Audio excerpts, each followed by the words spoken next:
SDO Kanha Mohammad Waqas का बिजली चोरों के खिलाफ क्रैकडाउन जारी।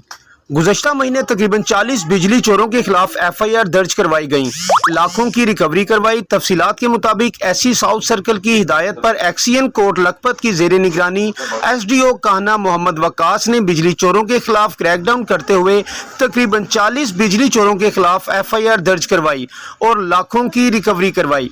इन ख्यालात का इजहार एसडीओ कान्हा ने सिटी प्रेस क्लब कान्हा के सदर डॉक्टर अदनान और उनकी टीम से खसूसी गुफ्तगू करते हुए किया। उनका मजीद कहना था कि बिजली चोरों के खिलाफ क्रैकडाउन जारी रहेगा। गुज़श्ता महीने सरकारी और नीम सरकारी इदारों जिन्होंने बिजली के बिल जमा नहीं करवाए थे, उनके कनेक्शन मुनक़ता कर दिए गए ताकि अवामी इदारा लेस्को अवाम पर बिलावजह बोझ ना डाले। उनका मजीद कहना था कि मेरे दरवाजे कंज्यूमर के लिए हर वक्त खुले हैं। किसी भी शिकायत की सूरत में मुझसे ऑफिस टाइम में मुलाकात करें ताकि उनके मसाइल का बर वक्त हल किया जाए।